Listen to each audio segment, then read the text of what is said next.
Hi folks, Dave, the Honest Audiophile. This is the iFi Audio Go link, and these are my Honest Audiophile impressions. I want to thank iFi Audio for providing the Go link for review. To greatly appreciate iFi Audio, you rock. Okay, so the iFi Audio Go link. This is a USB-C DAC amp dongle that will set you back $60 from your bank account.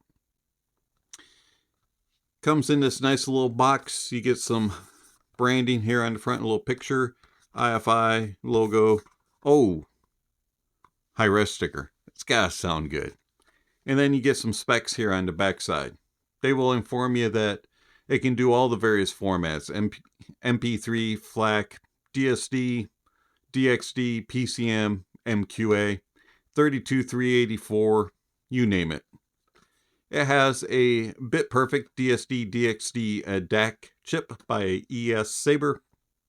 It is the ES9219 MQ/Q DAC chip.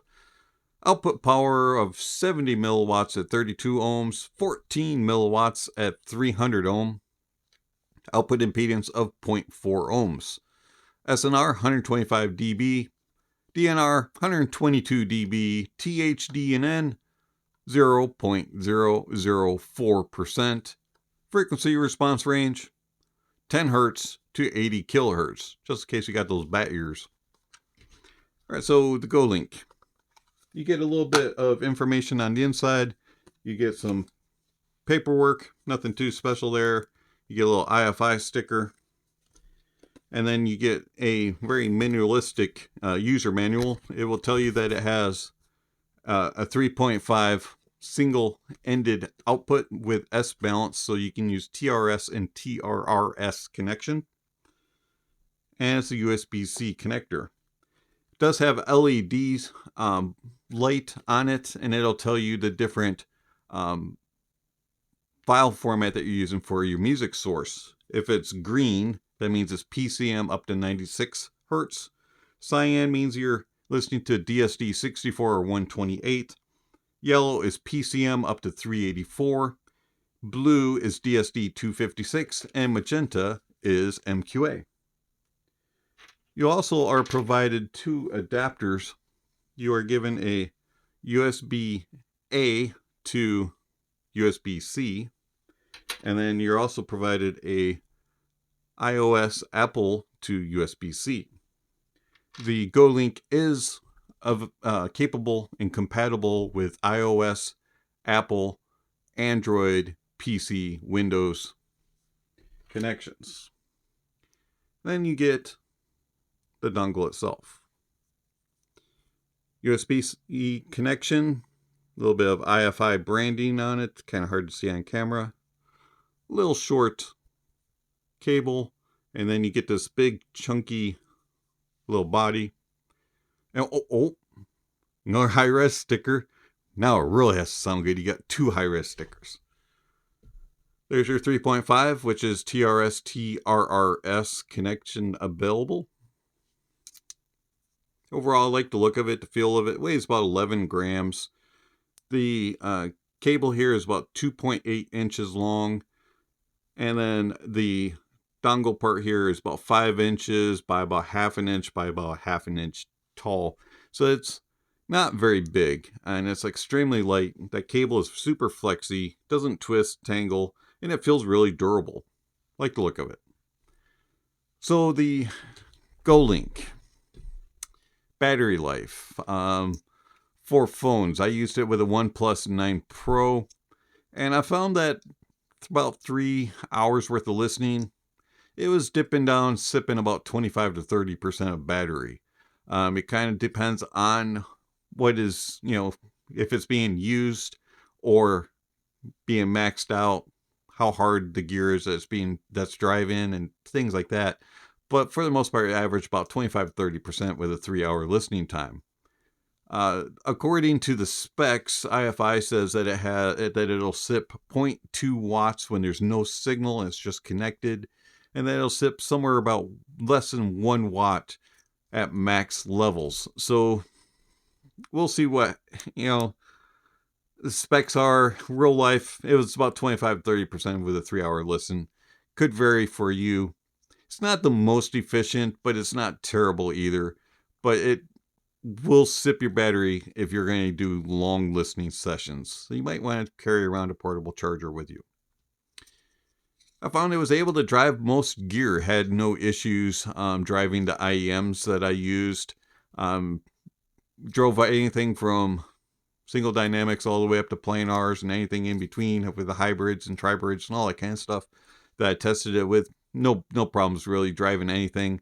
Planars that struggled a little bit, or any of the IEMs that are a little bit harder to drive, but for the most part, it just was a boost up in volume a little bit, and I was able to enjoy my music. Headphones, a little different. Easy to drive headphones like a Rode NTH100, Austrian Audio Hi-X 60, things along those lines. It was pretty easy to drive. Didn't have to get real high up on the volume levels. Putting on a more demanding planar or more demanding headphone like a Sennheiser HD600 or higher impedance type of headphones, struggled a little bit. Was not as easy to drive, had to raise volumes, and you could tell that it just wasn't pushing them to their full potential. But for like office duty or portable use or taking a trip, it was all right. I could live with it for a little while. Not a daily occurrence, but sure, for a temporary to meet my needs, sure, it drove them.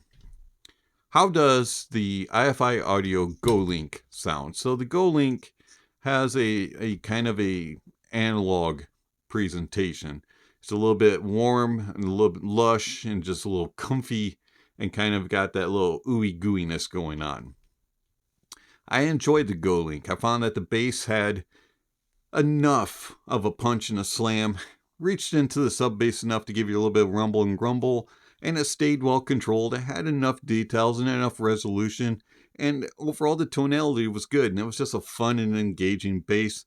Didn't really do anything that was like jaw-dropping good, but didn't do anything that was like, ugh, this is disgusting. It was just a good sounding bass. The mids have a fullness to them, and just kind of a lushness and a little comfiness to them. And overall, it's just a very warm and engaging type of sound. Not super warm, where it's like too thick and full, but it had definitely a warmer tint to the overall presentation. It was good details and resolution, nice tone and timbre. Treble's a little bit laid back, has nice extension, and you get just enough air and just enough presentation of space and those type of elements, but I wish it had a little bit more. At times it was just a little too relaxed and a little bit too chill, but for the most part, overall the bass, the mids, and the treble just played together, and it was very balanced and cohesive, and just had this old analog type of sound, warm, comfy, chill, laid back. Soundstage, it's not the largest, but it's not cramped either, but it doesn't have a lot of openness to it. Imaging, things travel across the stage, and it's fairly competent in its placement. Depth was good, layering was okay. It didn't get muddled and confused on busier tracks, but it just doesn't have a lot of space. And things just kind of are close to each other. I wish that there was a little bit more space. Detail retrieval is good for the price point. Resolution is okay, and tone and timbre sounds natural and has good tone, good timbre. You can tell differences between instruments, and you can place things and separate them out and differentiate and follow them through the melodies. Overall, I like the GoLink. I find that it's a very pleasing and different approach to the sound that you normally get through some of the other $60-ish dongles. Speaking of, how do they compare? So we have the periodic audio Rhodium. This comes in at $50, and I find that the Rhodium has more space. It has a better separation between instruments, and that it has a little bit more neutralish type of sound signature. Similar tone and timbre, but not as warm as the iFi is. Detail retrieval and resolution is very similar. You have the 7Hz 71. This one comes in around $40, And I find that the 71 is actually a little bit warmer than the iFi, has a little bit more thickness to things, similar details and resolution, but it just isn't quite as spaced and doesn't quite have as much separation, and things can get a little confused and a little bit muddled at times. And then you have the Hiby FC3. This comes in a little bit pricier at about $70. And I find that the FC3 has a little bit more power than the others, and the FC3 is more neutral and a little bit more analog sounding. Similar tone and timbre to the iFi, but not quite as thick. Has better spacing and is a little bit better detailed and a little bit better resolving. And overall, I just find that the Hiby FC3 is just a little bit more of a reference type of sound, whereas the iFi is more of the analog relax type of sound. So, the iFi Go Link. If you're looking for a more chill, warmish type of sound signature, something a little bit more analog type of sound, the Go Link is something you should check out.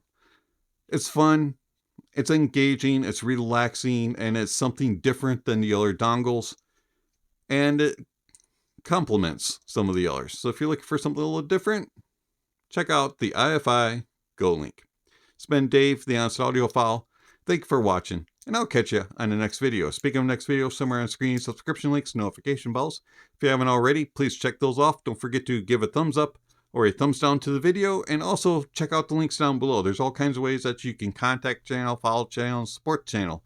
Speaking of supporting the channel, I want to thank my supporters through Patreon and YouTube memberships. Thank you very much for all that you give to the channel. It's much appreciated, especially in these hard times of finances in the world. All funds that are given to the channel are put back into the channel, so if you are interested in supporting the channel, please check out the links down below. And lastly, don't forget to enjoy the music, and that honesty is the best policy.